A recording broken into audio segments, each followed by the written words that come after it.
A pair of Burney men say they are lucky to be alive after a pair of harrowing ordeals that officials say began with one of the men falling asleep at the wheel and crashing his work truck while headed to his job supporting the ongoing months-long Dixie Fire firefighting efforts early Thursday morning, September 9. Speaking exclusively with SCNS today, the men, 24 and 20-year-old Burney residents, Gregory Rambo and Anthony Harris, said that what started out as a very bad day for Greg after he crashed his work truck only got worse and more potentially deadly from there when the pair became stranded by the enormous walls of flames kicked up by the massive and still-growing blaze. Greg and Anthony, who grew up together and consider themselves as close as brothers, described how they both work for Norcal Forest Resources Inc and have been assisting CAL FIRE with forest restoration and rehabilitation. They were trying to make their way home to Burney from the Lassen County Hospital, where Greg had been treated after his vehicle crash when disaster nearly struck. Although feeling safe at one moment as they headed west into Shasta County, just a short time later they found themselves lost and trapped with no immediate safe way to turn around or get out of the fire's ravenous path. Thankfully, with help from a lifelong local during a series of frantic phone calls, the pair ultimately managed to find their way to safety.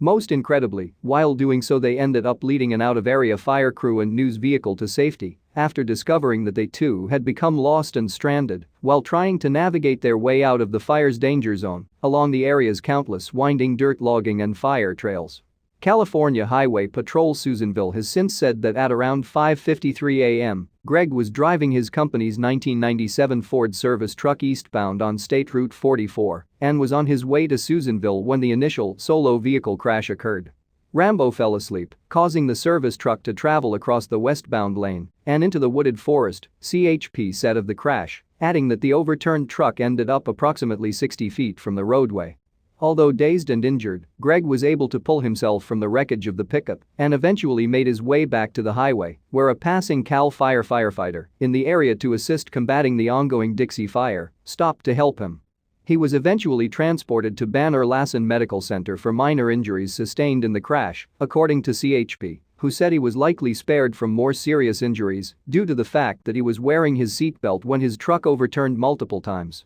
They have also reported that neither alcohol nor drug intoxication were considered factors in the accident. Burney resident Greg Rambo's truck is seen after being pulled from the forest following the initial collision that happened early last Thursday morning. Just a few hours later he and a friend became lost and stranded within the raging Dixie Fire while trying to make their way back home to Burney. According to the two men, after Anthony was sent to pick up Greg from the hospital with intentions of driving home to Burney, the pair ended up caught and stranded by the massive fire as it continued spreading northeast toward Susanville. While trying to navigate through what they described as choking pitch-black smoke, with only the bright orange glow from the huge flames to light the way, Greg explained that he and his friends soon found themselves lost and surrounded by towering flames in every direction. In all honesty, what happened was me and Anthony came through a burnover on accident, just trying to get home, he described. Even though we made it through the burnover, by the time we got to the other side, where we were going to head down to the nearby highway, we found ourselves stopped dead in our tracks by the oncoming fire. There was no way we could drive any further or make it out alive through what we saw in front of us, he continued, saying fire debris continued raining down on their vehicle the entire time while they tried desperately to find an alternate route through the forest to safety.